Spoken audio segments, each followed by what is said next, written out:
you're listening to She Shield Pod, your one-stop pod for all topics personal safety. I'm your host, Sofia, and my goal is to help educate women and men on concealed carry, martial arts, and all topics self-defense. This episode is brought to you by Big Tex Ordnance, your soon-to-be favorite retailer for all of your firearms needs. BTO believes in only selling high-quality gear for responsibly armed citizens, as well as providing pre- and post-sale support. BTO values firearms training and supports firearms instructors nationwide. They even pay for their own staff to train with high-level instructors to ensure that when you as a consumer reach out, you are taken care of. Today we have Guy Schnitzler on the podcast. I'm so happy you're here, Guy, and I would love for you to give your impressive rap sheet to the listeners, if you don't mind. First of all, I want to say thank you for having me on the podcast. It's my pleasure. Look forward to our talk here today. Okay, resume. I am currently a federal air marshal. I'm assigned to the Dallas field office. I've been down in Dallas since 2002. Eligible retirement. I plan to go. I'm currently. I blew my back out last year teaching a crew member self-defense course, and I ended up having to have 2 back surgeries, one to clean the disc, and then I blew the disc again this year. So they took the disc out. I'm currently in recovery, but I'm the defensive tactics officer for our field office. And so I've been that. One other thing I'm really proud of is that if anybody's familiar with ShivWorks, Craig Douglas, and the default cover position, we teach crew member self-defense. We teach at both the office and currently at all the new flight attendants at the American Training Center here in Dallas.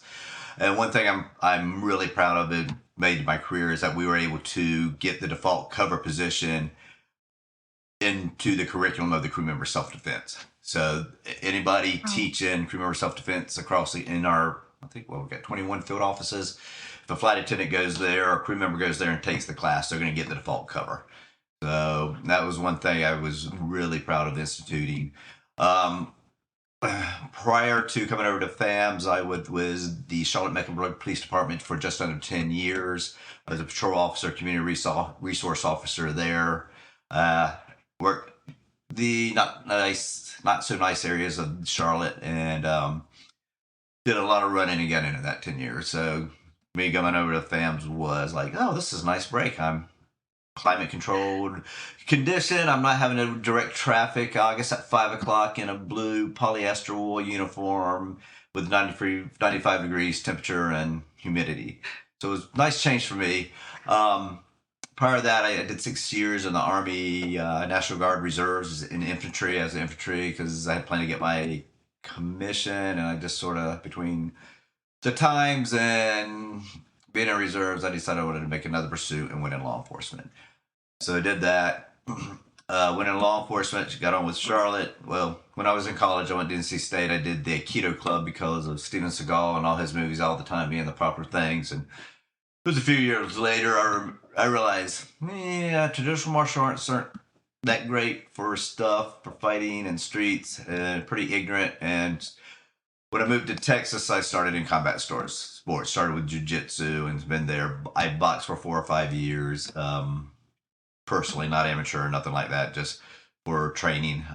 Like hitting people. Found out I really like hitting people. I probably hit back, and after a while, there's just so much you can take. So I spar and box little now. Most of my training is Jiu-Jitsu. So when I got on with Charlotte, I started training in Constant Kenpo Karate under Chris Couch, earned my black belt there, and I was an instructor and teacher for him there for 2 years before I moved to Texas. Got to Texas, got into boxing and Kung Fu Sansu Kung Fu under Ron Van Browning, and then Tim Gibbons, earned my black belt with them. And that's what boxing, part of their curriculum was boxing. And you had to do like 15 3-minute rounds pre-test. So to show you could test, to have the endurance and stamina test.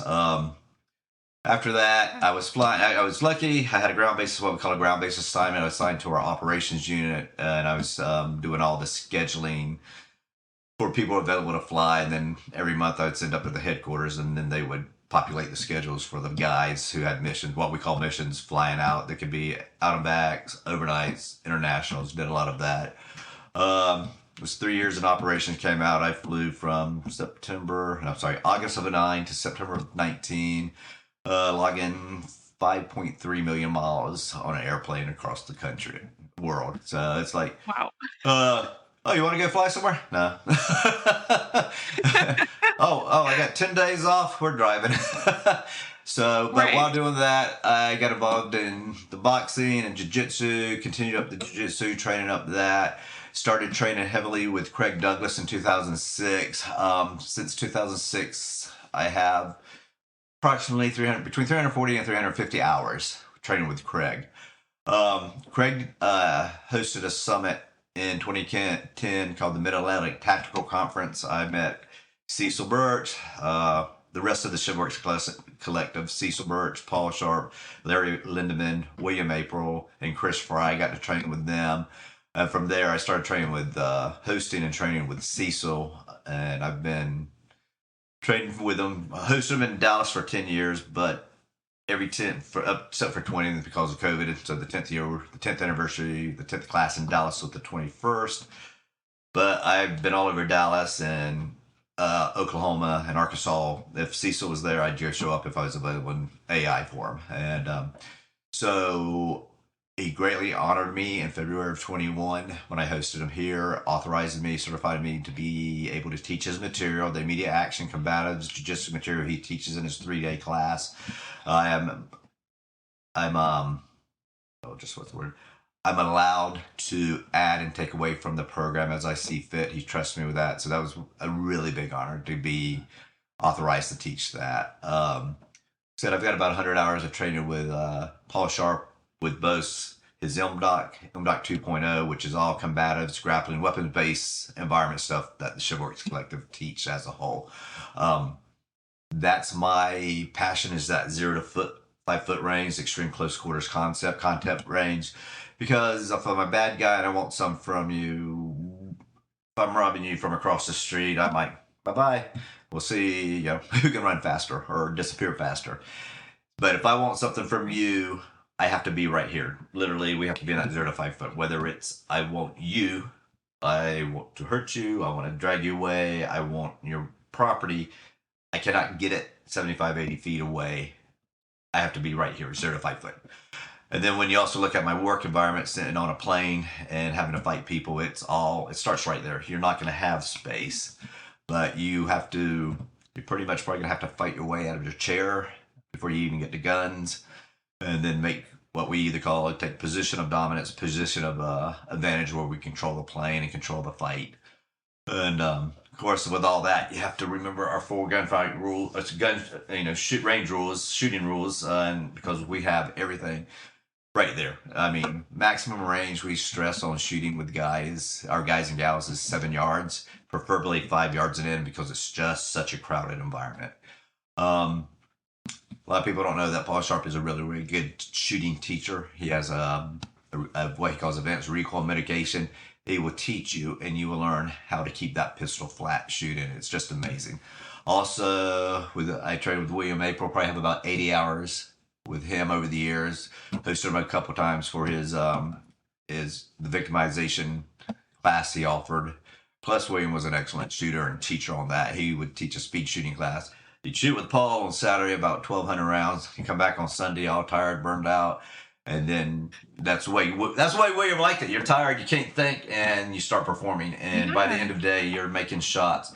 He would say, I want you to hold contempt for shooting someone in the eye, but not necessarily which eye be. You shoot them in the left eye, but it's not the eye. You're shooting them in the iris, in the pupil, at 3 yards, car length. He says, I want you to have that kind of advantage, contempt for that person, for that shot, that, this is an easy day. He wanted to get to the point where by the end of the day, we were making 3-yard eye shots, and it'd be on command, left, right. Fabulous. I'm heartbroken. He passed away 2 years ago. It was a double win, because he passed August 6th, and then my father passed August 13th, and it's just like, okay, I hate 2020. Let's get out of here. It's time to go. Also, trained with Larry Lindeman. He had when he was teaching. He did his point driven impact class. Point driven training was his website and blog, and then he did a small impact weapons class focused on SAPs and jacks, and we hosted him in 19, and we got his instructor certification for teaching SAPs and jacks, or small impact weapons. That's one of the classes I teach now. That's what I'll be teaching at the Combatives Summit, is the use of SAPs and blackjacks, where they fall in what I call a non-LEO civilian context. Because I'm gonna ruffle some feathers here, but if you're in law enforcement, whether it's state, local, federal, you're a civilian. You're a civilian. We're not civilian, non-civilian. Non-civilian is military. Military, if you're in the uniform, military, active duty, then you can call everybody else civilian. If you're in law enforcement uniform, plainclothes law enforcement, you're still a civilian. So I have the LEO civilian and non-LEO civilian, and I know I just ruffled a lot of feathers. But the bottom line, if you're in law enforcement, you don't work for the entity that hired you. You work for the people that pay taxes, and that's who you work for. You need to keep that in mind. So point driven, with seminars with Larry, probably 24 hours of training with Larry, and then with Chris Fry, also of his company MDTS, before he went over to Progressive Force Concepts and became the director of training. Probably about 8 hours, not much, because getting up with Chris is pretty hard. He's really, really busy. Let's see. I think I mentioned it. 4 black belts: Kenpo, Sansu, Jiu-Jitsu, and then last September, I was nominated and promoted to black belt in the Combatives Association, Combatives University, under Matt Larson. So busy. I trained with a who's who of the firearms community. I've got several hundred, if not thousands, of hours with Tom and Lynn Givens of Rangemaster. I've been all the way through all 4 of their, well, they've got more now, pistol craft instructor, but I've been up through their master handgun certification for instructor and shotgun instructor certification. Several hundred hours of training with Wayne Dobbs and Daryl Bulkes of Hardwire Tactical Shooting. I've never sat down and added up all the hours of the people I've trained with, because I've got like blocks here, blocks there. I mean, I've shot with under Jedi, took his red dot pistol class. I've got credit for his instructor class, which I'm planning to take the end of this year, hopefully. Combative wise, as far as the Combatives Association goes, I've trained with Cliff Barley, Ben Aubin, Redbeard Combatives. Cliff is Hill Country Combatives, and then John Valentine of Deeds of Arm. I'm trained with all of them. Like I said, the 0 to 5 foot range is my interest. Whether it's with a pistol, hand to hand, knife, small impact weapon, I like to teach it. Also, got instructor under Chuck Haggard of Agile Training Institute. I forget. Sorry, Chuck. Don't beat me. But his OC class. I've got his OC instructor class, so I can teach that too. So I am real big. Just hours of training. I mean, I just would have to sit down and figure it out. Plus, now that I teach under my own brand, DFW Defensive Training, and then co-owner with PTG Training, I'm training or I'm teaching. This last year has been frustrated with me due to the surgeries, because I'm like, I got to get back to training. That's my mental health release. That helps burn off my stress. That keeps me centered. So I'm ready to get back to it. Also, I'm understand where my neurosurgeon's coming from. So it's like, okay, I can wait. I'll just breathe out. But I've been going and coaching at the gym. Get out there and I direct, which is, for me, is hard because I'm a hands-on teacher, hands-on instructor. So it's kind of hard, and I can show you better than I can talk to you sometimes. So that's where it's like, argh. But no, it's a good release getting out there, and I work with our youth, and I work with everybody else on the gym. So, wonderful. I think that's it. I'd be honest, that's a lot. So just I love training. Like I said, I love teaching, as we were talking about earlier. My passion is teaching people, coaching people, and I'm not a teacher or an instructor. I consider myself a coach because I'm personally invested in you. But I also want you to be able to break away from me at some point and leave. I'm not one. I want if we train today, I want you to walk out the door with something that you can use immediately. Whether it's we do a small knife class or impact weapons. I want you to be able to walk out of there and have something you use that day, that time.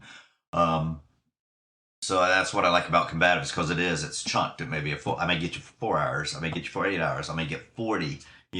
I may get more. I may get you regular basis, which is great. So we can really deep dive on stuff. But if you come to one of my classes, 1 day class, 2 day class, whatever, I want you to leave being able to use something that day. And I also want you to leave, if you coach with me, and I coach you for a long term, I want you to be able to diagnose what you do. So if you're not with me, say with shooting, we go shooting, I teach you how to shoot. I also teach you how to diagnose what you're doing. Because, as much as I love my students and want to stay there, I also realize they have lives. We move on. They might move on. They have different stages of life, but they stay training and say they go to the range and they're shooting and they're like, oh, what am I doing wrong? So go back, start diagnosis. Oh, this is what Guy would tell me to do, and this is how I fix it. That's what I want. I want you to be able to leave me at some point and be able to coach yourself and also coach people you care about. And that's my goal. So I love that. That's wonderful. And I think that's a great point to make. Like you want your student to be able to break away from you, the instructor. I've right. never heard it put that way, but that's Mm-hmm. wonderful. Absolutely. I want you as a peer. I don't want you as a student. Yeah. Okay. Like Craig says, people who come train with him are his patrons. And I want that, but I Yeah. also want you to be my peer in this community. And I call it a community Right. versus industry because it's more community. We're not producing anything physical, but I call it community because we're teaching. And to me, that's a better term. The training community versus training industry. That's my point on that part. People may agree or Love disagree, that. and we can discuss it all you want. But I still think that's what we are, and we're a small Yeah. community. So you have to be on your game because there's a lot of people out there. That are Absolutely. training that are excellent trainers are doing what they're doing, and like Kristen, she's excellent. She's got that material she Yes. teaches in her 3.5 hour block with Healthy Buffalo, and it's a lot of material packed into 3 hours, and it's impressive how she gets Yes. it out there. Not everybody can do that.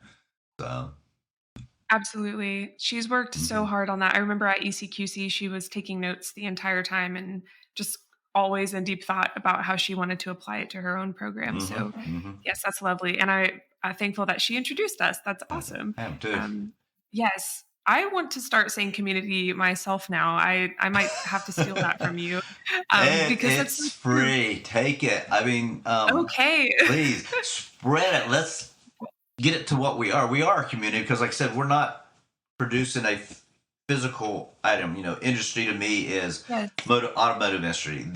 When we say firearms industry, I think guns, not training with them. Right. So because Yes. you're producing a tangible product. Some people may argue we're teaching people how to shoot. That's a tangible product, but we're also building that person and making them a better, building their character, making them better. Yes, So, absolutely. It uh, also makes me think that you as a instructor and maybe even a social media presence are there for the education and leading with mhm. education and not necessarily like No, geared product no. branding.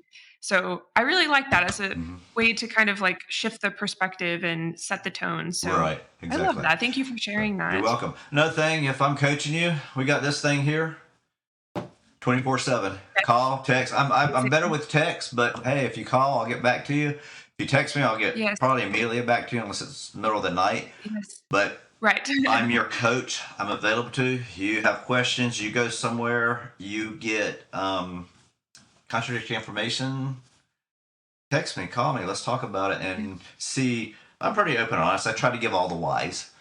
I'm a big Yeah. why guy. If we go somewhere and I'm training and I'm not getting the why, I'm going to ask at some point. And it's like, why are we doing this? Why are we doing this way versus this way? And if I get a good answer and it's better than what I was doing, I'll switch. I'm a lifelong student. I'm a lifelong student. I'm a sometime coach. If I get to the point where I think I know it all, it's time for me to hang everything up and sit on the Yeah. porch, because you don't know it all. That's why I'm always training with someone new. I want to I love that. train. Have you trained knife concepts, knife control I concepts under have. Aaron Genetti? Yes. I want to Hmm. train with him. I Yes. see what he has. I've trained. Oh, that's who I forgot. Jerry Witzel, Red Zone Threat Management. Hmm. I've trained with him. I know 5, 6, 7 times since 16. Got his level 1 knife instructor hand-to-hand certification. He's got a great program on that. I want to be able to compare what he does to what Aaron's doing. See what I can mix and Yes. still. Borrow from all the instructors I go train with. Right.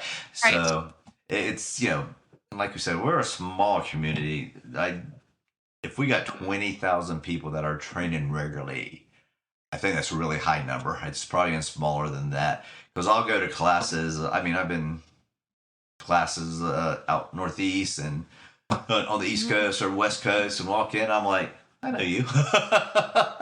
So Yes. new instructor, whatever, Wonderful. show up in a class. 10, 15 people, and I'll know 3 to 5 people because we've trained somewhere together somewhere. So Yes. so I'm pretty That's sure wonderful. we're smaller than 20,000. So. Yeah, it's almost like the firearms industry itself is pretty big, but the firearms training community Mm-hmm. is relatively small from what I've seen. And that's part of why I started this podcast, because it took me a while to even find out about Craig Douglas. It took me a while to even learn that the 0 to 5, it's yards, right? Or is it feet? Feet generally What with did you Craig, say it's 0 to 5 feet. feet? Once you start Okay. getting, you did ECQC, you seen them do Yes. the test, slap my hand. They start almost, a foot Yes. away. He drops literally Right. one of his foot back, and then he's touching the guy 100%. He takes one Ah, shoe step back, and the guy's sitting 50. He's catching the hand 50. He takes another one. Now they're probably about, you know, 2 yards, no, maybe 1.5, 2 yards away, and the guy is 90% stopping there. He gets 2 yards back, and it's like 100%. So that distance equals timing, and it allows us gives us more time to decide and act and get in something. So yeah, that that's makes a yeah. lot of sense. So again, I can't get anything from you 75 yards away. I have a rifle, Right. or I'm an exceptional pistol shot. I might be able to shoot you and put you down, walk over, Right. and take your stuff. But that's a totally different beast. That's an ambush. Absolutely. Someone, you walk around the corner and someone shoots in the head. I don't care how fast your draw is, because they don't either. Bad guys are going to work when it's best for them, when it's in their Right. advantage. So, like Craig says, let's not get task sophisticated with this, or with Right. and it's hard. I got friends with young kids and trying to and we work the muck a lot and get into the cars and I love it. how to do it. How do you walk through out the parking lot, the transitional area with the kids? Well, one hand, one hand. Well, why don't you Right. take the one on your right hand, put them and chain them, Yeah. youngest, oldest, work them. Hey, you say a certain word, and the oldest gets the youngest. Oldest holds the youngest. Oldest gets the bell to mommy, and then they start arcing and whatever. And mommy can talk to the oldest. Hey, anybody coming up behind us? That way, so that way we get them working the muck with the kids, and they're training the kids. Same thing. An idea I just sold from Mike Brown was to, you have kids, you have a 4-door car, open the car, if you have the baby seat in the center or the right side or the left side, get on the opposite side of the car, shut the door, lock the door, then put the baby in the seat. Get in them with them, lock them, and that cuts down, because if you're in that door, the door V there, the angle of that's a hard place to get out of. It's Yeah. a fight from there, and if you got a kid and all that, your mind's not focusing on the bad guy. You're fighting. You're concerned about the child. So you're better off getting in the car, lock the door, put the child in the seat. Either get back out, lock the door, walk around, get in, or crawl over the seats. That Yeah. way you cut down being so focused. Well, actually, it allows you to be focused on what you need to do is getting the child safely in seat, getting them secured. So there's, if you get in a collision when you leave the store, they don't get hurt. So that eases your mind because now you don't have to be up and looking around constantly and seeing if anybody's there. Right. So just stuff like that, work with people like that on that. So Absolutely. Yes. And I'm really hoping this podcast and even this episode will bring more attention to that idea because from what I can see, just scrolling through my For You page, at least, it's a lot of training at like the 10 feet, even like 15, 20 feet mhm. line and just kind of drawing and shooting in a totally perfect scenario, which I believe is still important to train. Mhm. And I enjoy training and I do it with USPSA, but Oh, um, nice. as far as like the true, you know, uh, application to self-defense. I mean, this is so very important. And even when the other day, I trained with a Bob and I put on like a really chunky sweatshirt, not Mhm. to make it more, concealable, but to make it harder. And it was frustrating the amount of times I got my concealed carry weapon just stuck on Mhm. my sweatshirt. Mhm. Like it was so frustrating.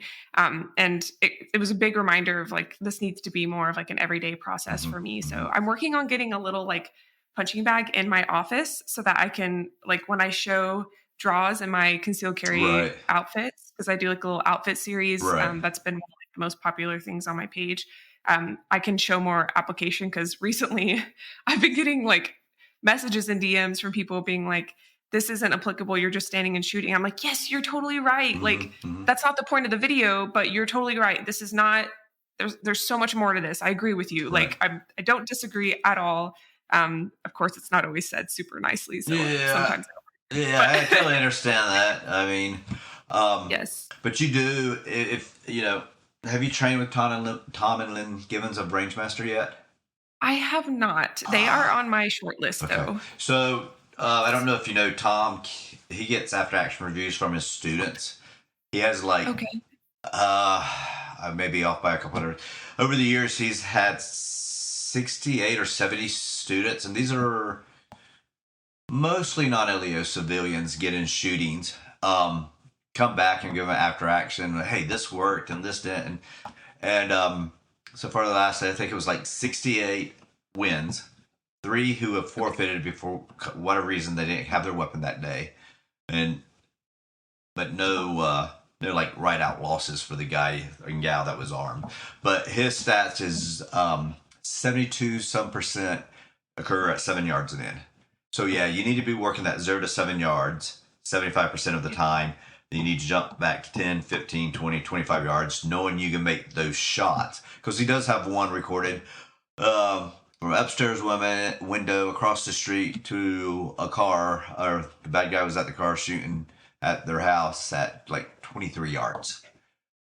And the person made the 23-yard shot, and bad guy stopped his actions, and everybody was okay. But so yeah, you've got to train that.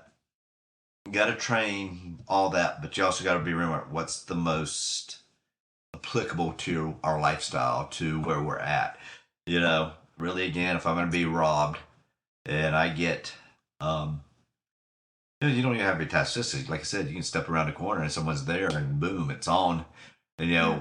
you, now you got to start using wrestling and jiu-jitsu and boxing and controlling limbs and trying to escape and get Right. control the limbs so you can get to a weapon. Because if you have a poor timing error decision and you go to draw the weapon when you are right here, no matter how great of a shooter I am, how fast I am, how good of a fighter I am, if I make that poor decision draw now, you and I are struggling over that gun, and now it's our gun. And then it's going to come down who's bigger, faster, stronger, meaner, more violent, and actually and has skills or no skills. Yeah. So good chance you and I fighting for whatever reason you're going to take my gun. So I don't Right. want to introduce that weapon until I've got control of the limb closest to the firearm, whether it's my knife, my clenched pick. Um, so you've got to control the limb because otherwise, if you're not, you're going to end up in a fight, struggle over that weapon, and again, it comes down to training and skill and all. So So I'm glad you went there because this is a question I've asked a few times on the podcast because I Uh-huh. like hearing the answer from different people. Um, and of course, over over my lifetime, I don't know how to say this. I've had a lot of women present their knife to me and be like, "Yeah, I'm covered. Like this is great." And actually, John Ballantyne came on yesterday, and we talked about Oh, this a little nice. bit. Um, and he he and I discuss how like that perspective is problematic because they usually don't train with that, and it's also Mhm. very a non-accessible, type of knife. Right. So I love asking the question of, I don't think I got to ask him this, but the kind of like the hierarchy almost Hmm. of weapons presentation. So from like hand to hand, maybe pepper spray, then like knife, then pistol. Would you say there's like a proper hierarchy? Yes, there is. Do you know John Hearn? Have you talked to him yet? He's like, No, no. I John really Hearn don't. is like the 40-pound brain in the training community. A deep Okay. thinker. He's a Rangemaster instructor. He is a federal law enforcement park ranger in Mississippi. Okay. He's a supervisor there. He trains this guy. He's an incredible shooter. I get on the line with him. I'm like, I need to move down. He's just an incredible shooter. Just like he's a nerd. He'll tell you he's a nerd. But yeah, we came up and he wasn't sure. I from my perspective, and I haven't figured out a better phrase. So if anybody wants to come up with a better one, but a non-LEO use of force continuum. So based on the model of a law enforcement use of continuum, it would be your presence. Then it would be your verbal judo and verbal agility. So muck, basically, you need muck. You need to know how to muck. You need how to offline. You need how to ask, make, tell people. Then pepper spray.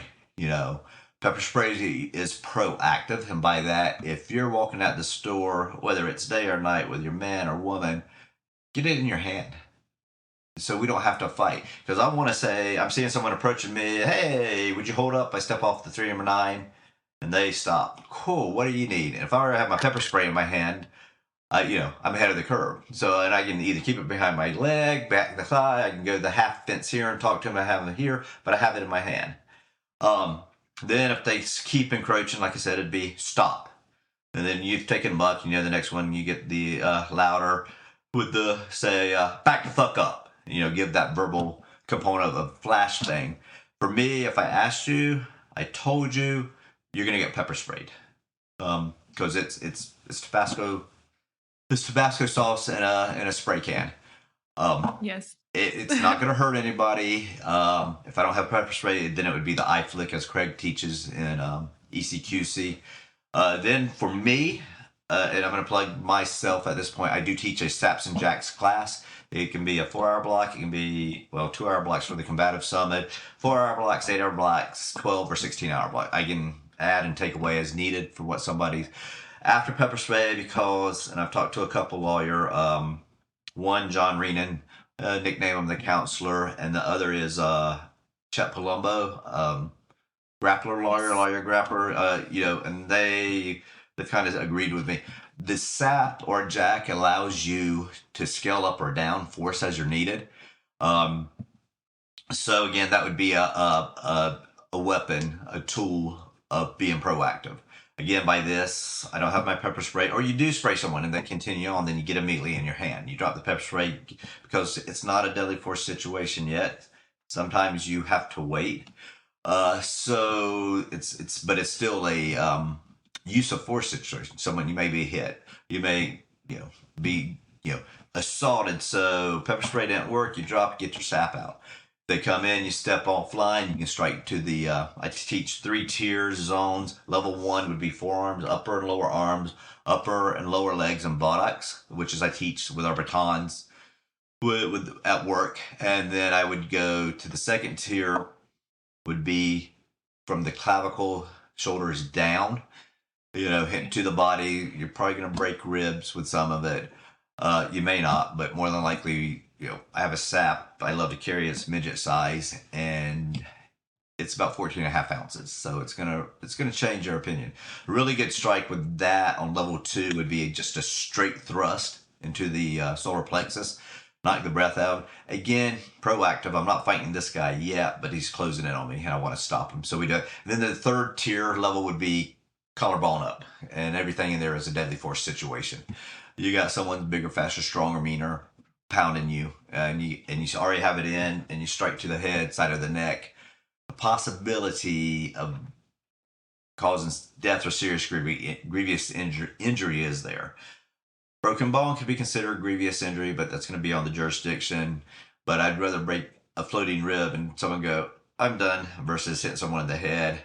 And maybe striking him in the head with a sap doesn't kill him, but maybe it bounces his head off. Maybe he drops, you knock him out, he bounces his head off concrete or curb. Now you have a death, unintentional death. Now you're really in the court system and all that. So, and then it would be knife gun, because they're the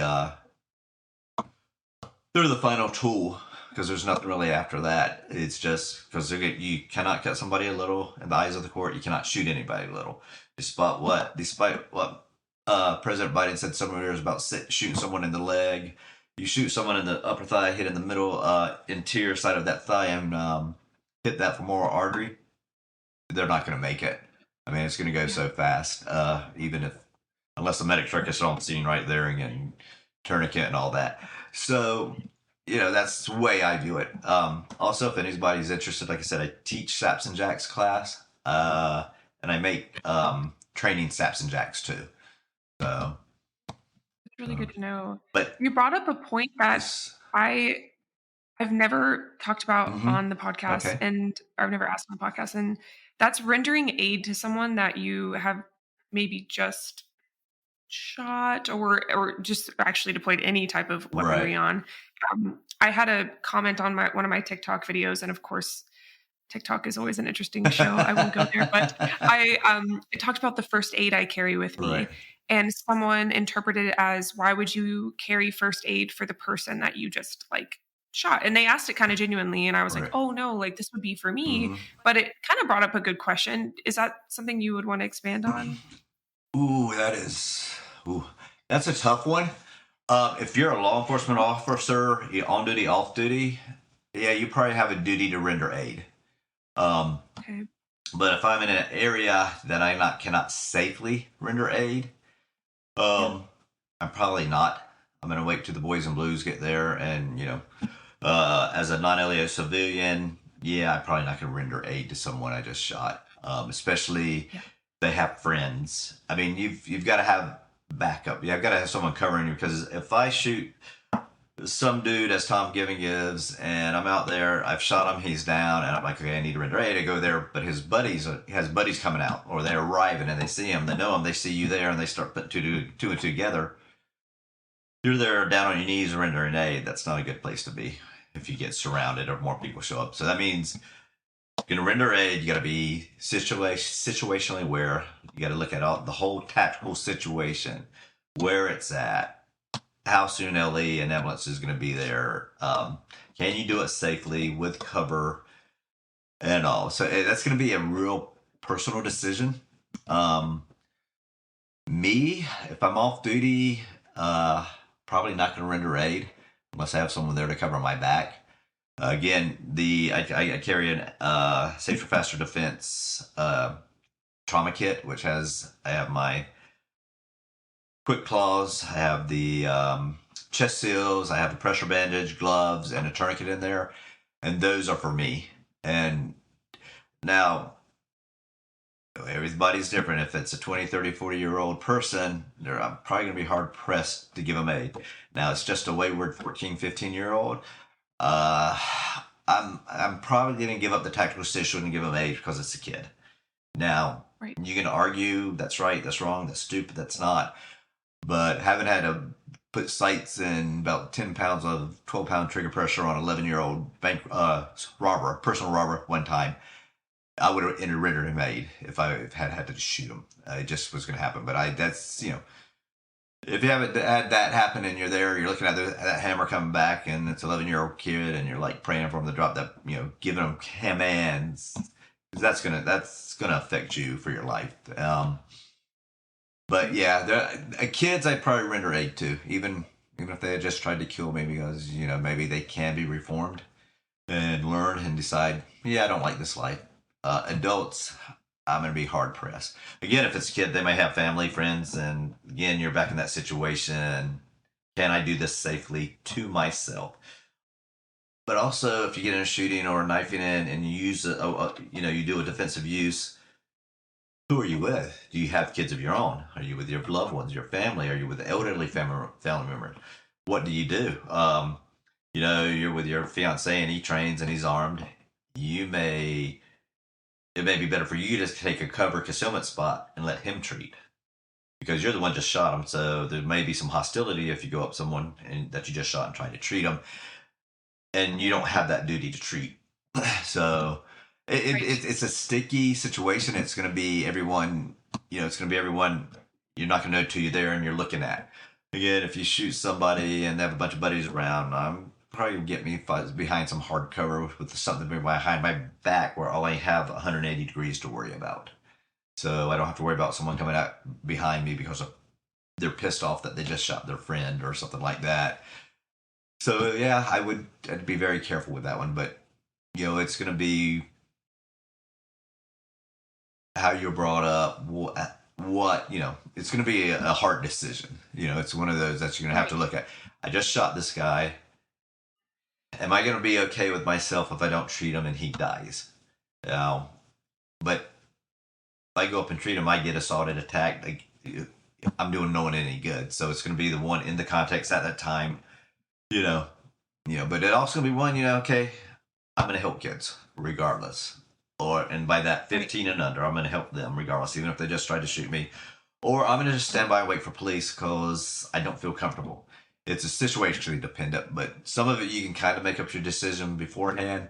I know if we get in a shooting on a plane at work, I've got my cover. I'm probably going to go down and attempt aid.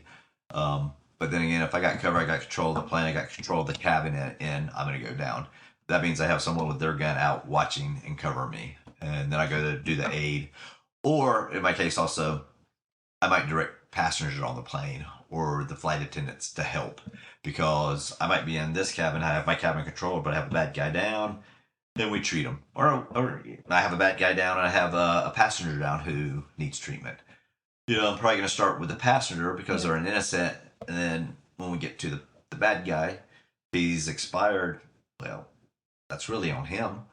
But my first priority is to the flight deck crew, and then the plane crew and passengers. So I'm going to look at that. Then if I can get to him in rotation in time, yeah, I would do that. But he'd be last in line. So Thank you for sharing that perspective. You're welcome. You're welcome.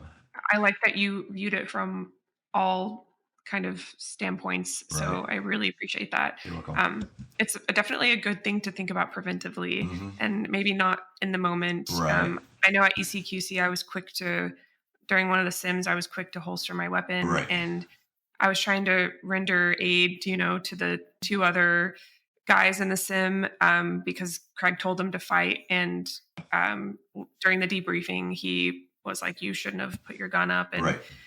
Of course, it was a conversation. It wasn't like a shaming process. No. Craig is excellent at that style of teaching. The Socratic method and the I'm gonna mess it up. Yeah. Anyway, that Greek word. Yes. The pedagogy. Pedigree. No, PEDOGA. POD. Pedagogy. Pedagogy. Yes, that's the one. Okay. That's his style of teaching. He doesn't lead you. He asks you questions. It's a discussion. He wants you to come to a conclusion on your own. He may say, yeah, I might not have done this, but I would have done this. Again, if I know I just have one bad guy, I may treat him. But I know if there's 2 or 3 there and they're fighting and they're not in that circle I'm willing to fight for, shoot for, die for, I might back off and just hold my cover position. Hear the sirens and lights coming, hear the sirens, squeal on the brakes. That might be a good time to holster up, hands up, Keep your eye on where the bad guy is. Just plan to be prawned out, cuffed, searched, put in a car, and get taken for a ride downtown. If you plan for that all ahead, prepare for the worst, hope for the best. You fall somewhere in between, it's not that bad, So I prepare for the worst. I get in a defensive gun use, defensive knife use. The police shows up. You don't want to be standing around with a gun. If they get a call for armed robbery, man with a gun, woman with a gun, and you're standing there with a gun, good chance you're going to get shot. Or what we used to see, we do car stops, felony car stops, and then the first officer pull up, start giving commands out of the car. Then third officer show up, and then they all start yelling. Then you get 3-4 different commands, and the bad guy's trying to comply, but they're like, they're like, who do I look at? They keep looking back and forth, like, I'm getting 4 different contradictory commands. Right. So, yeah, you need to just be able to give one command. Please show up. Be holstered up. Yeah, hands up, holstered up. But I wouldn't turn my back on the threat. If, whether you can tell he's still living, he's not living, he's just laying there. Right. I'd hold position. I'd probably hit a low ready or a soul, just whatever. Low ready, keep it there. And just stand by, and then when I start hearing the sirens getting closer, the slamming on the tire, because cops love to slam on the brakes and squeal those wheels, I'd holster up, hands up, and like I said, be prepared to be either put on your knees, prawned out, and put in a car, cuffed and stuff, as I used to call it, and then just I'd give just a very short, quick statement. If they took me downtown, hey, I was assaulted by this guy. I was forced to use my gun. He was there. You had this, if you can remember, because we use our short-term memory sort of closes down in a shooting in high stress situations. That you're gonna remember the 24, 48 hours, 72 hours later. By 72 hours later, the memory's back in full. So what you say now in 72 hours may change. Well, I shot 3 times. Well, actually, you did a mag dump, but your brain don't remember at that time. So best give a short, brief statement on what happened. Hey, I'd be happy to give you a full statement in 72 hours with my attorney, because a lot of agencies are going to that 48, 72 hours. So you get a couple of sleep cycles in, because we know psychologically that brings the memory back and starts getting us back to full memory. And then you're like, okay, now you give a statement, and you haven't given that statement here, and they're contradicting each other. Because in cops, we don't trust anyone. We'll be looking at that statements, and they'll go like, depending on how well trained, they understand the psychological versus the trauma, the stress, and the waiting periods, the sleep cycles. Now they go to a DA. This was what they gave us on the scene. This was 2 days later with their attorney. She's lying, even though what you said at the scene at the time was true. 72 hours later, you've added stuff, changed stuff, because your full memory come back. So given a brief statement, you don't want to just go, I want my attorney. That's what the bad guys say. Mm-hmm. So you don't want to just dump out and say, I want my attorney, and say, hey, yeah, this is what happened. I was forced to defend myself. I had to shoot the guy. It's him, me, in this empty parking lot. I called 911. Call 911, give a description of yourself, tell them what happened. I'm at this address or this location. And one thing you do is, after you do that, is leave your phone, put it on speakerphone if you can, set it down, so you can keep dispatch. Because everything, once you call, is recorded. So anything after, once you call and report it, and you have to put it on speakerphone where they can hear everything, it's recordable. It's discoverable evidence. So if you end up there having to get in another one, or the guy gets back up, hey, stay on the ground, don't make me shoot you again. Let's put the onus on him. I'm not shooting you for fun. You made me shoot you. Stay on the ground. Right. Don't make me shoot you again. Does that make sense? It does make sense. I'm putting the onus on him, her, and I want, if I got the phone and they're recording, I've got good hard solid cover on behind. So if incoming, the paperwork starts shooting, I can get behind it, or I know someone can't sneak up behind me. That's where I want to be. Either my back to something hard, or behind it, or beside me, so I can step around it. But then everything else, you put the onus on that person. They tried to hurt you. They forced you to shoot them. their actions forced all this.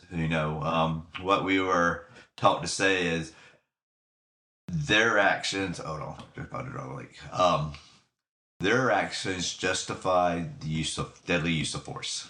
And I'm drawing a blank. I've got it wrong right now, but it's along those lines. I got it. I shot to stop the aggressive action that justified the deadly use of deadly force. So what I'm doing is putting, he pulled a gun on me, tried to rob me. I was more aware. I saw it coming. I was sooner. It's better to be sooner than faster because you're paying attention. We're seeing everything going on, and you see a guy come out, and he says, "Give me your shit, bitch," and you beat him and shoot him. You get the hard cover again. Hey, he put a gun on me. I was forced to shoot him.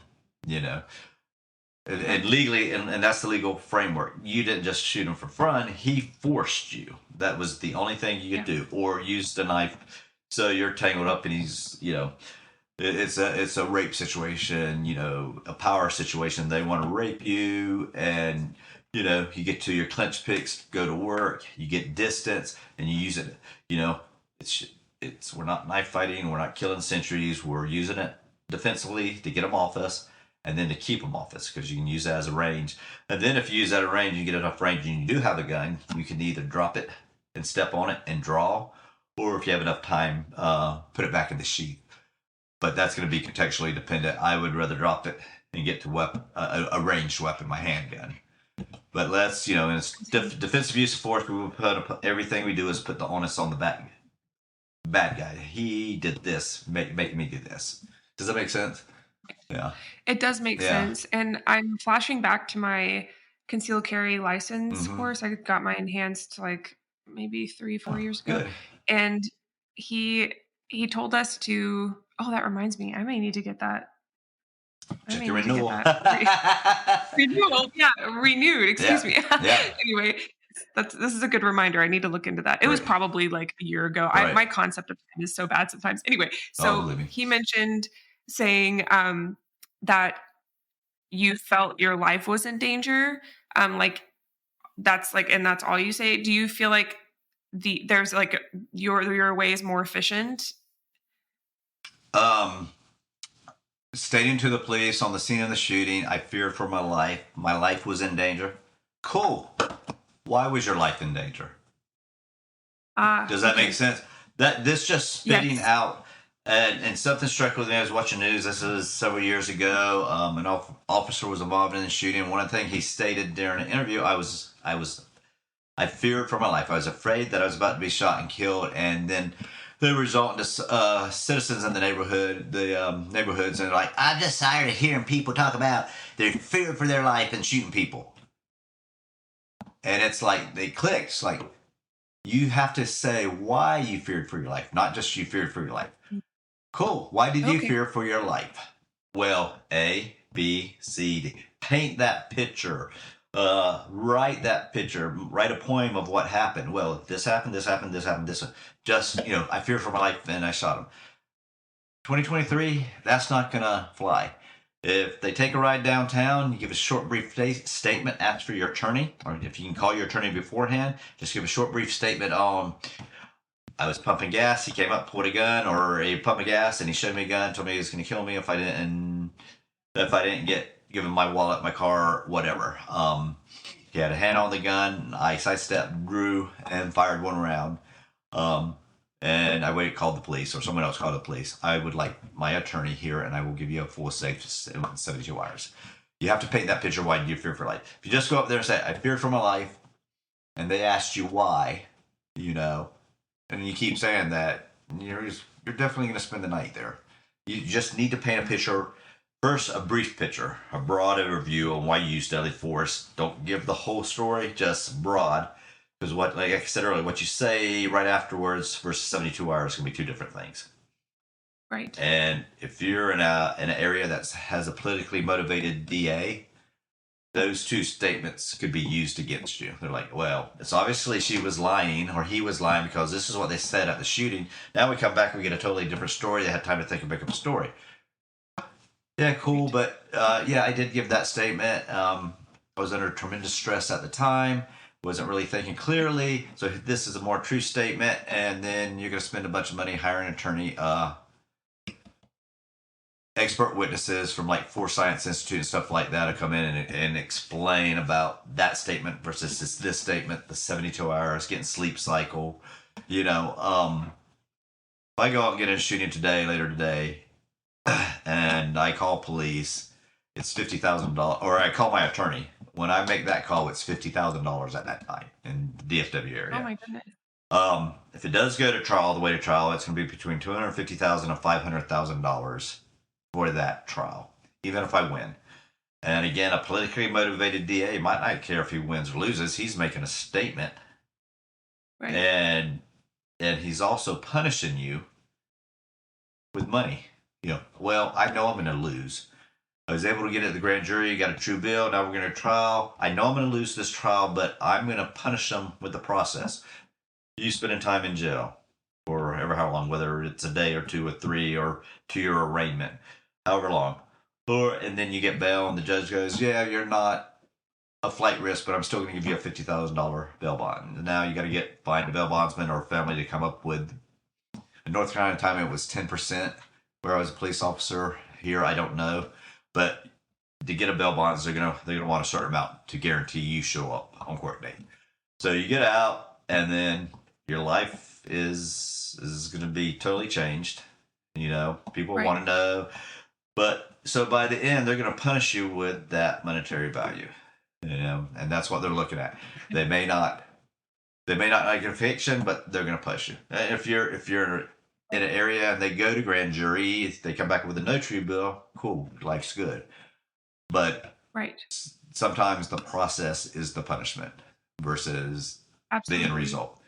So, Yes. I mean, I don't have $50,000 sitting around here to call my attorney. I recommend Right. some of the law, prepaid law stuff like CCW Safe or some of the CCW insurance. I think you said USCCA? Yeah, USCCA, and Yes. there's a few others. Look at them, see what they do and what they allow. I personally, Yes. I'm a member of CCW Safe. And one of the Okay. reasons is why there was a case out of my home county, Raleigh, North Carolina, Wake County. The DA took Stephen Maddox, I think is the name. He got in a shooting. He was riding his motorcycle. He went to a bar, hangout, motorcycle rub, rich urban biker bar. Got in a dispute with a guy. The guy took exception to him, started assaulting him. He backed out. He retreated. The guy kind of went back to bar, and he's out there like on the patio. Then the guy came back, assaulted again. He's like, dude, I'm out. I went to get a motorcycle to leave, and the guy came up, started beating him, and he was on that verge of, he was what we call in boxing MMA, rocked. And he was about to lose conscious, came up, shot him. And then he was, they indicted him for homicide, and CCW Safe came in and just blew their case apart. And when you hire CCW Safe, you don't front any money.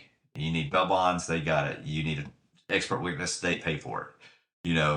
Just read all the little clauses, the caveats of what they cover, what they don't cover. If you plea bargain here, they may not cover you, or stuff like that. And a lot of it's in the fine print, and you need to read it and look at all of them. Just take one at a time, look at it, read it. Go to the next one, look at their stuff, read it, then compare them. Now you got these two, bring another one in, read that, the fourth one in. I'm not sure how many of them. Like we got Texas Defense Law Shield, like you said, CCW Safe,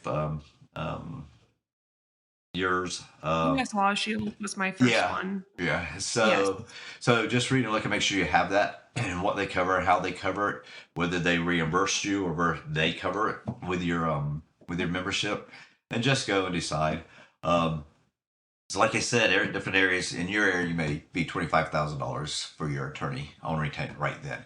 Yeah, that's a lot of money. Right. I mean, Oh yes. as a working middle class person, I don't necessarily have 25,000 easily accessible. So I have to find it. Either I get a home equity loan put up against it, or I get a lien put against it to cover that, and then you're looking at another 10 to 20 times that for a law to get through it. Even if even if you don't get a conviction. So and there's always Absolutely. always what we call in boxing the puncher's chance. You know, you go in there, Yeah. you're clean. It's a clean cut shooting case, but they still take it to trial. And whatever reasons you get a jury that just doesn't like your story and they convict you anyway. I mean, and there you go. Now we're talking going to the next level, the circuit court, not circuit courts, the oh, John's going to kill me. But the next level, that the review the case, and you have the appellate courts. I'm sorry, there you go. Appeal the case to. Well, you may be sitting in prison, you may not. But again, the appellate court may come over, read your case, and go, "This is wrong." I see. What's his name? Varg Freeborn. He's written the book on it. He went to prison, spent 5 years in prison. He was, if you read it and listen to him, he was wrongly convicted. Because during his trial, he ended up having to stab a guy. He got blocked in a room at a party. He ended up having to stab a guy because the guy came there and stated in his statement that he was going there to kill him. And it just got missed by the jury and everybody else. The DA got a conviction. He went to prison for aggravated assault. And he has a really good book out there on it. He's got a couple now, but he goes through that and talks about it. And this is true first-hand experience. You just had who he's being charged of aggravated assault, and say, "Yeah, I went there to kill him or assault him," and he still, right. The guy just exonerated him, and it was not caught into the appellate circuit. But by the time they got to appeals court and caught it, he spent 5 years in prison. That's a long time. In That is a long time. Losing your freedoms, and there's no way you can get it back. Yes, you get you get an overturn, and you're free now, but that's just 5 years of hell you just lived in. And right. So we got to look at all of that as concealed carriers or people who are concerned about being safe and self-defense and running guns or knives. And yes. And again, I like to say, who are you willing to die for, and who are you willing to kill for? Right. This should be pretty small circles, and they should very much overlap, if not be in the same group. Because if you do step in to defend that person, you're defending a third party, even if it's sister, kid, whatever. It's still a third party, so you have to be right. Right. And you still be right, and as you see, be put through hell because just politically motivated DA. But it's like, okay, this is it. I will make exceptions for this or this, but I will not do this. I will not protect, adult males and adult women. They should learn how to train, but right. Active shooter kind of situation. I'm going to protect kids. Line for me, I will not allow a woman to be raped. That's just me. I sexually assaulted anything like that. That's my personal code. I will not let that, even if there is some victim precipitation, I will not let that happen in my presence. I've accepted that. That's a third party. I don't know, but she's facing death or grievous bodily injury. And I'm going to, I will take that risk. I've got pretty good hand-to-hand skills. I've got, that's why I like a sap. Come up and whap them across the back of the head. It's out, And a SAP, like I said, an 8-hour class, 2 to 8 hour class, I can have you up and running on a SAP if you would just go home and practice some. And, that teaches you how to hit somebody without having to learn how to box. And you can work it, like you said, you said you were putting up a training bag in your office, or a bob. Yes. Is it a bob or a training bag or whatever?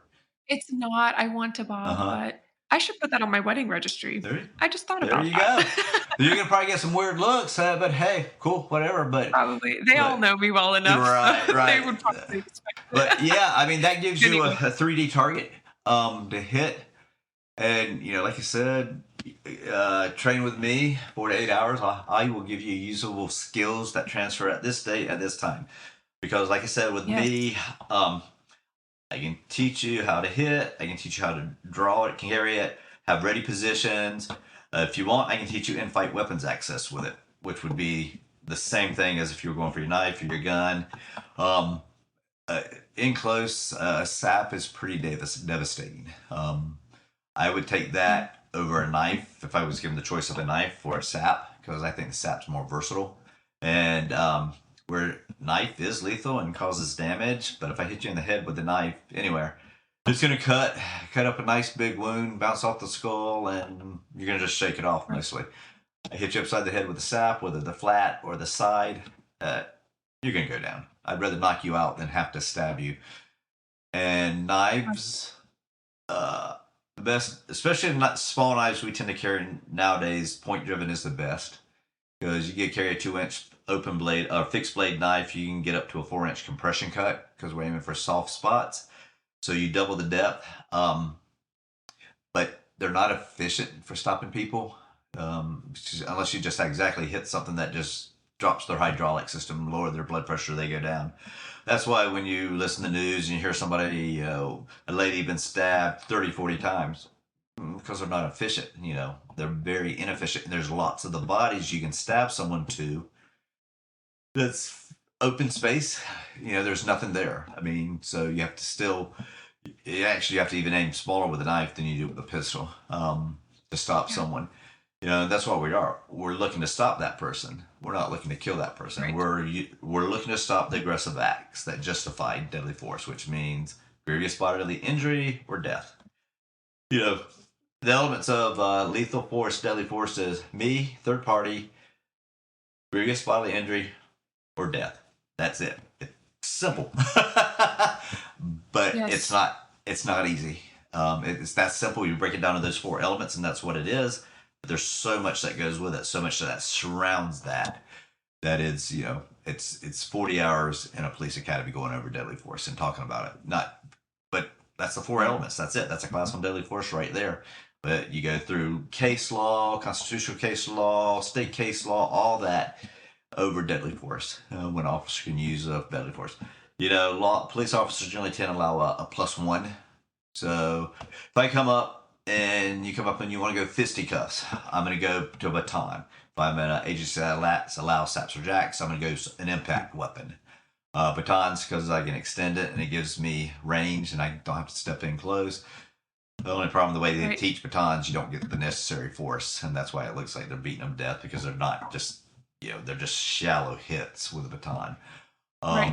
So, and now as I'm in my career in law enforcement, will be retired, I won't necessarily have that +1 theory.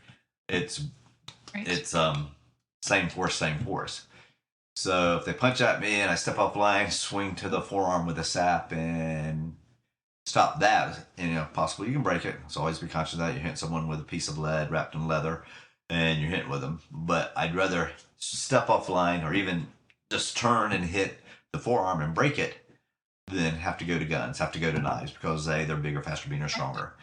So that's one of the reasons I like saps and jacks, and because they give me a little more. Yes, it's an in-close weapon, but it's a proactive weapon. Again, I go to the store, have to stop at the convenience store for whatever, you work a job, you work rotating shifts, and you have to get gas at midnight.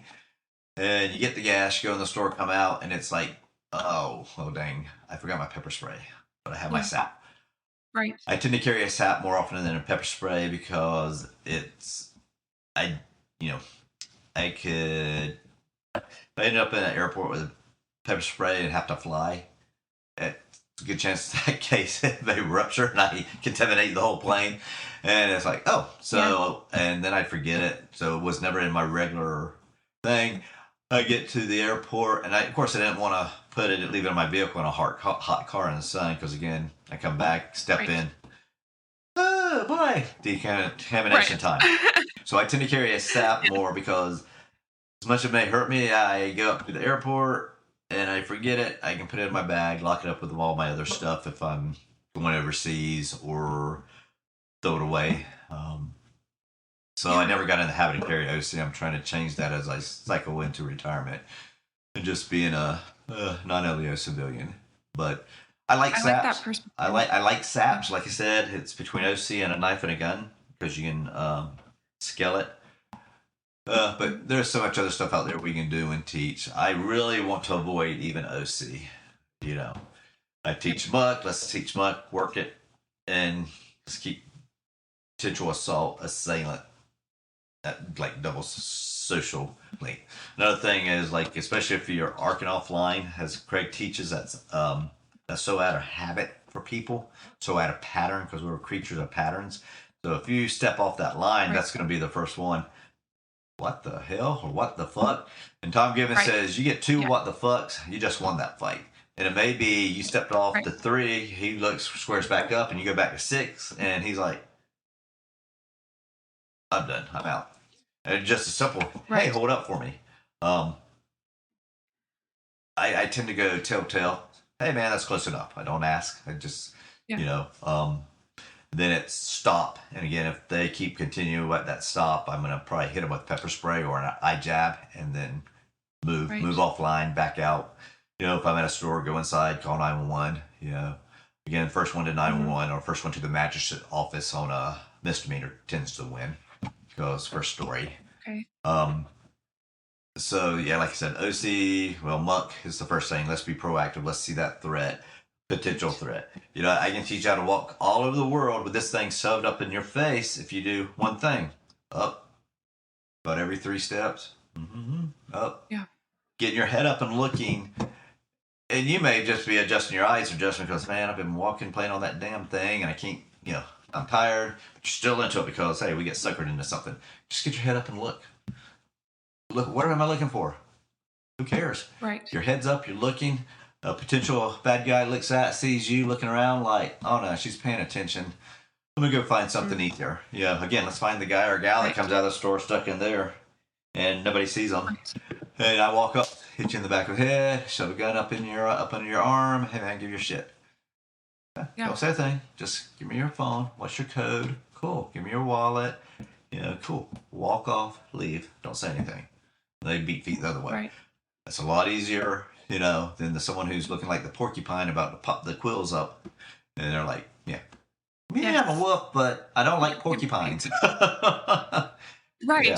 So that's a really good point. It is. It's just look around. If you want to learn patterns, go to, really, if you're in an area that has like a city square, downtown plaza, that has a coffee shop or something, go over there and get you a cup of coffee, sit outside. Every couple of weeks, go sit out for an hour or 2 and watch people. And just watch. Stay off your phone. Take the calls you need to call, answer the message you need to answer, but don't be sucked into your phone. Just get your head, enjoy the moment, and drink your coffee and watch. And after a while, you'll start seeing there's a certain ebb and flow. So you'll see that most of the people are going from your left to your right at a certain pace. But then you're looking left to right, and then you see someone who's going faster than that certain pace. You'll pick up on it. Your brain will pick on it and go, that's not right. Why is he going faster? Or she going faster? Or they're going, they're swimming upstream like a salmon, and you're looking and you'll start picking that up. That's the best way to start learning situational awareness. Like Craig teaches, he likes the driving anatomy. I'm driving, I've got this wide focus here, looking everywhere, saying, I'm driving, and I pick up something over off to the right. Oh, there's kids playing soccer. Oh, that soccer ball just got kicked toward the street, and I'm doing this. That kid's running out of the street. You hit the brake. That's what we want. That's the same thing. Go up there, just rest. Watch what's going on, and see. You'll start learning patterns, and once you start learning the patterns, your mind will pick up on it. You'll go somewhere else. You'll start learning the patterns as you move about and walk. We're all going this way. We're all going that way. Someone's coming this way fast. Oh, I'm coming out of the store, and the guy that was hanging out in the corner, he looks over at me, sees me coming out of the store, and looks up at me. Hey, dude, I see you, because you're looking around and you see it. You may just come off the phone, look, and he stands up. Because he stands up, you look back at him. Hey, give him a nod, and he's like, I see you. And keep on walking. Right. And he's going to go, let me get the person that comes out on their phone. If we train ourselves to do that, we can reduce crime. If we could get everybody to take muck and train muck, yes, I dare say we would greatly reduce crime, because, Tom Gibbons goes, it's like, his analogy is like every time when he took an interview of someone who got robbed, it was, imagine my surprise, the bad guy appeared out of nowhere. It was like they all had a card from Central Casting and they read off of it. Then they go back and you start talking to other people, other witnesses, video cameras, well, no, that dude was 15 feet away from you, and he watched you while you were all wherever, heads in the clouds, heads in the phone. He didn't appear anywhere. He just walked up to you and pointed a knife, gun, threatened you. Hey, give me your shit, or I'm going to hit you. Here you go. Right. But then because we're not paying attention, even superficially, we didn't see that dude. But you look around and someone stands up, movement catches the eyes, and then that was stuff like that. Short war story for me is I think it was 2006. I was on one of my first international trips with the agency, and we got sent to London. We get in, take a nap. Actually, I think we blew off the nap. We just took the train downtown with one of my partner, and we're go see the London Tower, was there. Of course, we're hitting every pub on the way. Whoop, pint.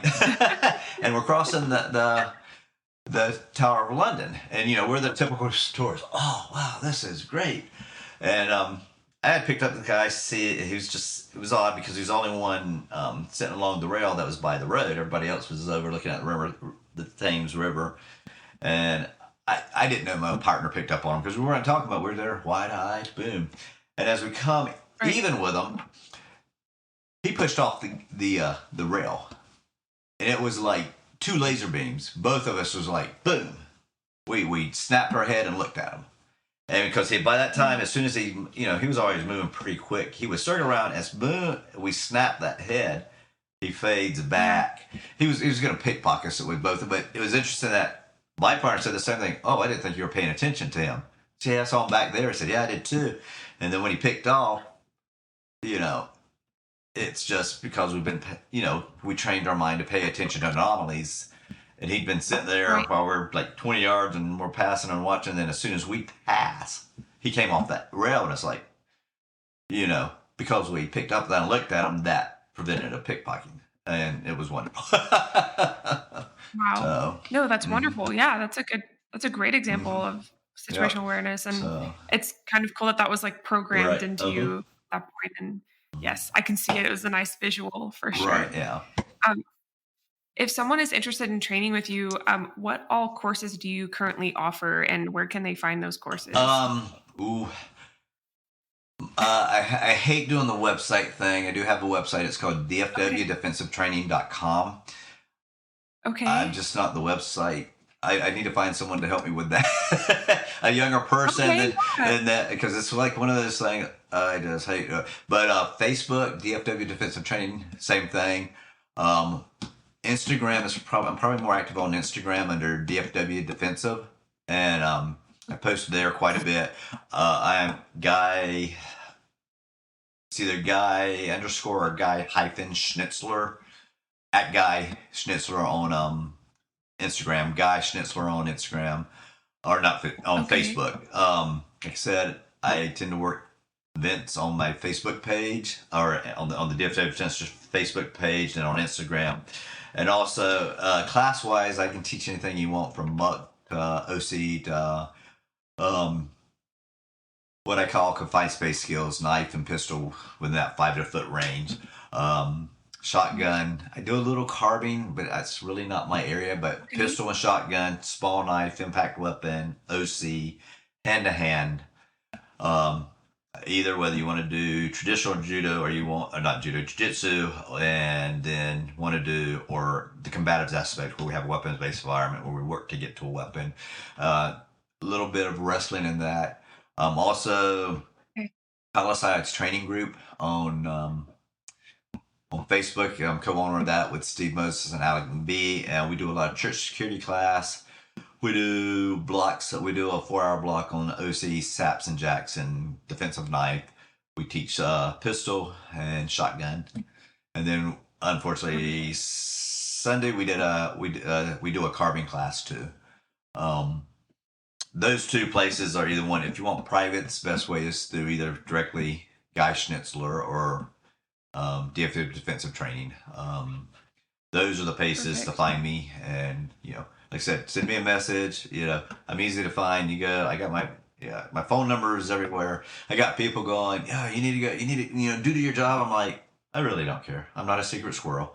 I joke I'm an overpaid security guard, because that's what you do on a plane. You're overpaid security guard. You sit and wait But I'm a highly trained overpaid security guard because also with the agency, I have defensive tactics. I have firearms, I have pistol and shotgun instructor, mission tactics, a little medical through ASHI. Basically, I can stop the bleed stuff, but there's better people for medical training. Caleb Causey of Lone Star Medic is a really probably one of the best ones in the area, and I've trained with Caleb a lot. Yeah. Yes. Okay, I've heard of him. Yeah, Caleb is great. So he does a really good job. He's really good at it. He's really enthusiastic about it. He has several different classes. Like he has a class specifically for trauma medicine on the range for range staff, and then for us everyday carriers. So he has a lot of different classes on that, and he can tailor make anything. But for me, I can tailor a class to whatever you want. I can customize the class to what you want.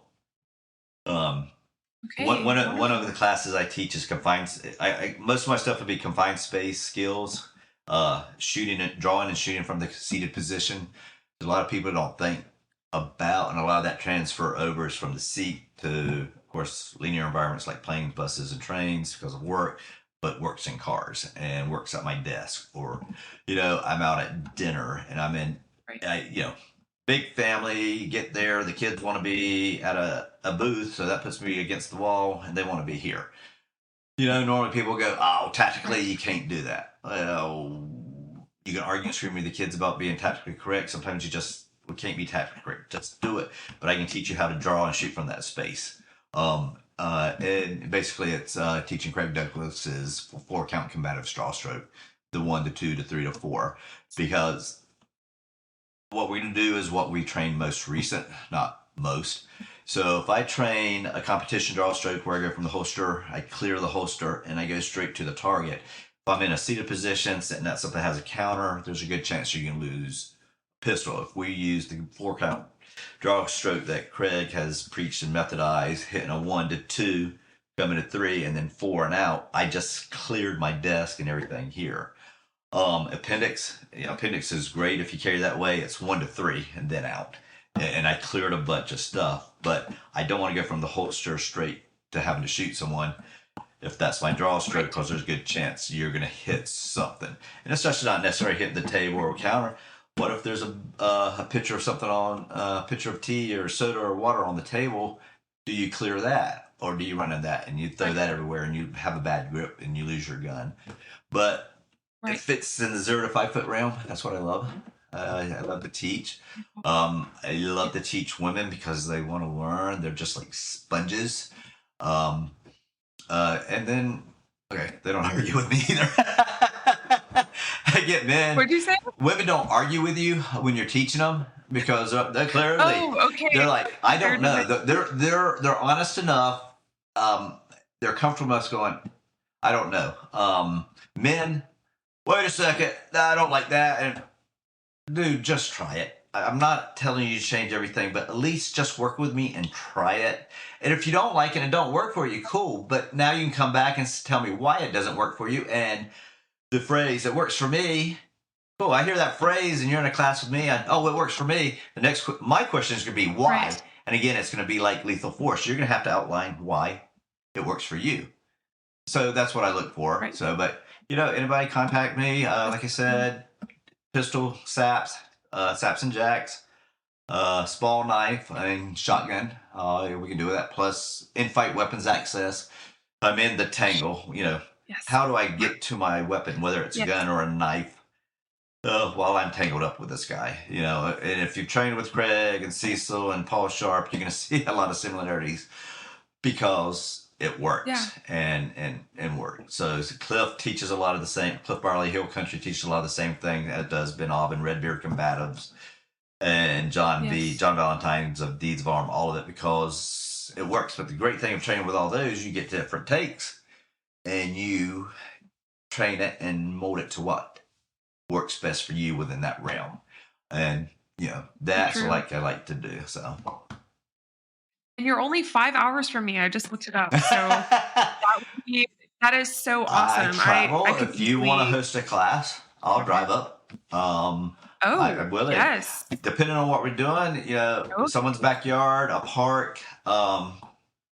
If we have a range, we can do live fire. If we have a mat room or whatever. If you don't have a mat room and you want to do some grappling and weapons-based, grounded, jiu-jitsu-based stuff, I've got mats. I'll bring them, and we can do it on the ground. I mean, I'm not opposed to rolling around in the grass. Done it a lot. So Okay. don't need mats. Right. Just No. we just start off in a different position. I mean, Yes. you've taken ECQ, so you know how fast you get in on the ground, and it's really at that point. Oh, Yes. mats don't matter, but getting this guy off me and get back to my feet and to a position of dominance, Yes. something matters. So it's all cool. Right. So It was some softer. It wasn't too bad. You won't know you it. know. Tomorrow you might, but when it happens and you got that adrenaline flow, Right. and you're like, "Oh, I'm here." Yes, So, exactly. That's a very yeah. good way to put that. And I will link your Great, information thank you. in the show notes so that if you're listening and you're near the Dallas-Fort Worth area, or maybe you have a range nearby, you could even talk to your range about reaching out to Guy. I know I'm currently working at a range here. As far as instructing, I instruct my first class late July. Awesome. But I mean, I'd love to talk to them about hosting you. Oh, And please. they seem to be they're very training focused. So I'm sure they would Right. appreciate that. Cool. And they're just a great group of people. All right, So thank you. that's so lovely. And I feel like this episode is very heavy on like the force continuum and the legal side of things as well. And your 30 years of experience as a law enforcement officer is so important to civilians as far as like giving us that perspective, because we don't see that side of things. And like I've learned so much today, even with the licensing for concealed carry. If you asked me right now what the policies are, I would not be able to tell you. And that's something I need to expand my knowledge base on, because I feel safer with that card in my wallet and paying that due, especially like my fiance and I are on the couples kind of deal there. And I appreciate that. But I mean, now I have this sense of discomfort now because I realize there's so much more to it. So I appreciate you sharing that. My pleasure. I love that. Like I said, this stuff is my passion. I love to talk about it. I mean, I can throw a class together in about 5 to 10 minutes. I just need to know what you want to work on, because I've done it so much. It's just, and I constantly think about it. When I was flying, I was constantly thinking about things, because what am I doing on a plane? I'm going to read. I'm going to watch a movie. Some days you get sick of both of that because I'm on another flight. I'm coming back from Hong Kong at 16 and a half hours. So I start thinking and doing scenarios and what ifs and stuff like that.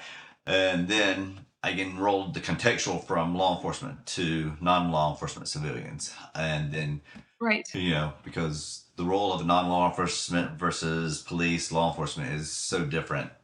Again, your goal is to get away, and law enforcement is to apprehend. So, and that's the whole thing. I want defensive use. I want to get back. I don't want to be in gunfights. I want a shooting where I'm doing the shooting or the stabbing or the beating. I'm ahead of them. I got there sooner because I saw it coming. I prepared, and then when he made certain moves, I'm like, we're on it. So, yes, wonderful. Thank you. Thank you so much. You're welcome. Thank you. I appreciate you. And the Combatives Summit. Yes. Do you want to talk about that a little bit? Yes. Before we go, everybody sign up. Okay. I think we only have 20 slots left. The Combatives Summit is part of the Combatives University, which is part of the Combatives Association, which Matt Larson, the father of the modern Army Combatives program, started when he was in the Ranger under General Stan McChrystal, who was regimental commander at Sign. McChrystal told him, we need a combatives program for the regiment, because combatives makes warriors. Not lifting weights, not running, not shooting, hand-to-hand fighting. And if you go back in history and look, the earliest art of warfare was someone grappled up, got an under tie and a hook or whatever, and putting a blade into them, because that's what it was. That's how you fought at the time. Then you start seeing boxing and stuff come up. The Olympics is all about warfare. Early Olympics, all that stuff was designed to be about warfare. And then we've added stuff as we've gotten out of having to be like that. But it's going to be great. Got some of the top combatives instructors in the country, and me. I'm not sure I got in there, but that's up to John Valentine. She sent me a text. I'm sure I'll be teaching a 2-hour block, 2-hour block on Saps and Jacks. Matt Larson is giving 2 different presentation, Cliff Barley, Craig Douglas, Cecil Birch, John Valentine, Aaron Janetti of Knife Control Concept.